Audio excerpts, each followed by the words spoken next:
पाकिस्तानी कौम की तरफ से सबसे पहले जो बजौड़ के अंदर दहशत गर्दी का हमला हुआ, जिसमें अभी पता नहीं चल रहा लेकिन 40 शहादतें हो चुकी हैं और कहते हैं 50 लोग इस वक्त बुरी तरह उस धमाके से वो ज़ख्मी हैं। तो मैं सारी कौम की तरफ से इनके घर वालों के लिए, इनकी फैमिलीज़ के लिए, बच्चों के लिए, इनके बड़ों के लिए, माँ बाप के लिए जो शहीद हुए हैं, हम सब आपके लिए दुआ करते हैं कि अल्लाह आपको हिम्मत दे, ताकत दे, सब्र दे इस मुश्किल वक्त से गुज़रने का, और सारी कौम आपके साथ है। इसके साथ मैं अपनी गवर्नमेंट को जो पैगाम देना चाहता हूँ वो बड़ा आसान है, सिंपल है। पैगाम ये है कि जब सारी आपकी resources, intelligence agencies, security forces, उनका सिर्फ एक ही मकसद हो कि मुल्क की सबसे बड़ी जमात, उसको किसी ना किसी तरह ख़त्म किया जाए, हर किस्म के उनके ऊपर केसेस किए जाएं, उनको जेलों में डाला जाए, उनके घरों के ऊपर हमले किए जाएं, उनके लिए उनके रिश्तेदारों का पता चलवाओ, उनकी बिजनेसेस बंद करो और किसी ना किसी तरह इनको ख़त्म करो। जब एक हुकूमत का सारी तवज्जो इधर आ जाती है तो वो कैसे, जो नज़र आ रहा है कि दहशत गर्दी बढ़ती जा रही है, देखिए हमें एक अल्लाह ने सुनहरी मौका, कैसे इसका मुकाबला करेगी? देखिए हमें एक अल्लाह ने सुनहरी मौका दिया था जब अफगान गवर्नमेंट गिरी और जो नई हुकूमत तालिबान की आई, तो हमारे पास एक सुनहरी मौका था कि हम इस दहशत गर्दी के ऊपर पूरी तरह काबू पा जाए। क्योंकि हमारा सबसे बड़ा क्या था कि जी गनी हुकूमत के दौरान 3 डिफरेंट दहशत गर्द ग्रुप्स पाकिस्तान में वारदात करते थे। एक था दाइश या आईएसएल, दूसरी टीटीपी, और तीसरा था जो बलोच के लिबरेशन BLA। तो हम उनसे बड़ी कोशिश करते थे लेकिन कोई हमारी मदद नहीं करते थे।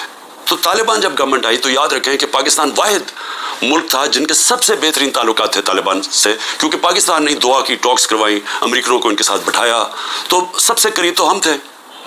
तो असूलन तो हमें सीधी तौर उसका फ़ायदा उठाना चाहिए था।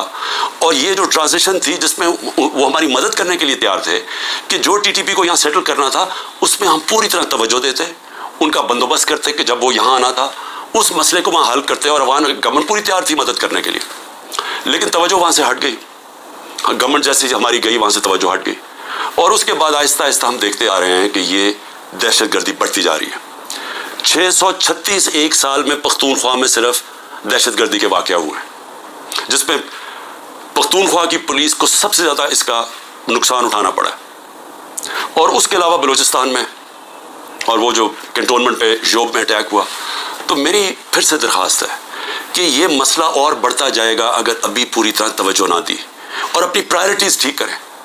ये जो तहरीक इंसाफ है ये मुल्क दुश्मन नहीं है। जो मुल्क की जो अवाम, जिस 70%, 75% अवाम जिस जमात के साथ खड़ी है, वो मुल्क से ना गद्दारी कर सकती है ना उसकी दुश्मन है।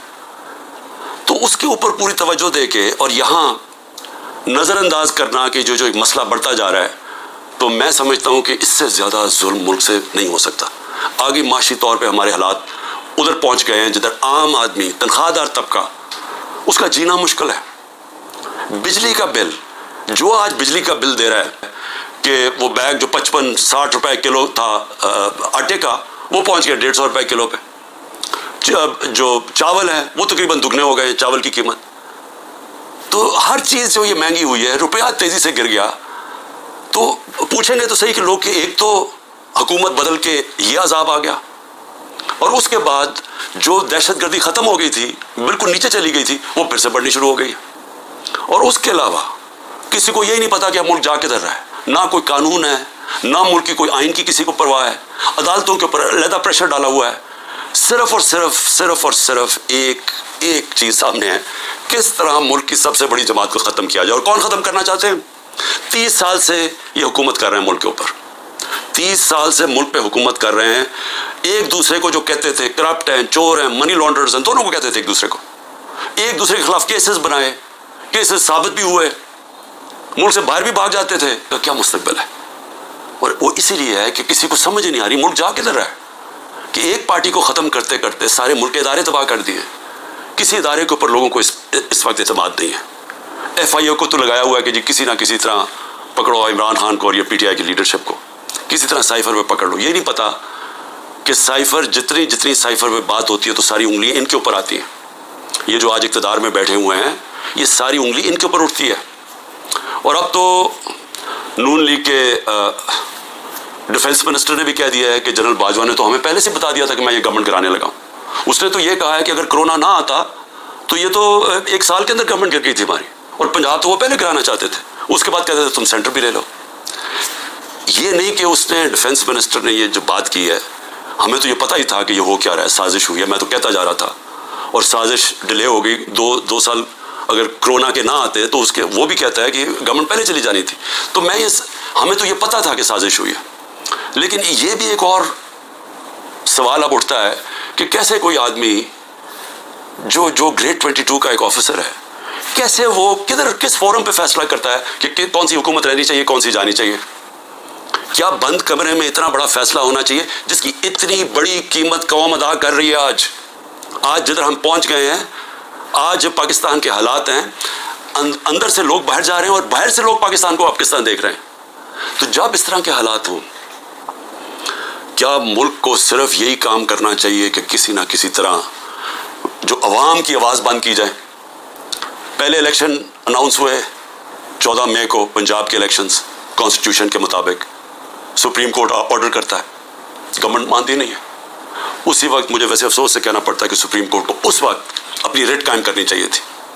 ہمیں افسوس ہے کہ انہوں نے اس حکومت کو آئین کو توڑنے کی اجازت دے دی. جب آپ نے ان کو کوئی ایکشن ہی نہیں لیا تو اس کا مطلب گورنمنٹ اور تو چوڑی ہو گئی. اب تو کھل کے کہہ رہی ہے کہ اگر سپریم کورٹ فیصلہ بھی کرتا ہے ملٹری کورٹس پہ ہم مانیں گے نہیں, کیونکہ اب تو ان کے لیے تو پاکستان اب جو طاقتور بیٹھا ہوا ہے وہ فیصلہ کرے گا آئین کا کون سی شک ماننی ہے کون سی نہیں ماننی. تو میں صرف اس کا یہ آگے بڑھنے سے پہلے یہ جو جنرل باجوہ کی باتیں اب سامنے آ رہی ہیں, کئی ایسی باتیں ہیں جو میں اس لیے نہیں کرتا, میں اپنے اداروں کو نقصان نہیں پہنچانا چاہتا, لیکن جس طرح انہوں نے ایک سازش کر کے گورنمنٹ گرائی اور کیسے وہ ملے ہوئے تھے دوسروں کے ساتھ, یہ جو پی ڈی ایم کے لوگوں کے ساتھ کیسے ان کے رابطے تھے, اور کیسے انہوں نے جو سب سے بڑا ظلم کیا کہ احتساب کا عمل ختم کیا.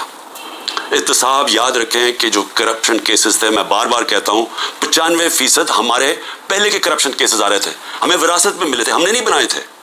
میرے اوپر تو آج 200 کیسز تقریباً ہو چکے ہیں چند مہینے کے اندر. ان کے اوپر 2-3 کیسز تھے اور وہ سارے پرانے بنے ہوئے تھے, 95% پرانے کیسز تھے.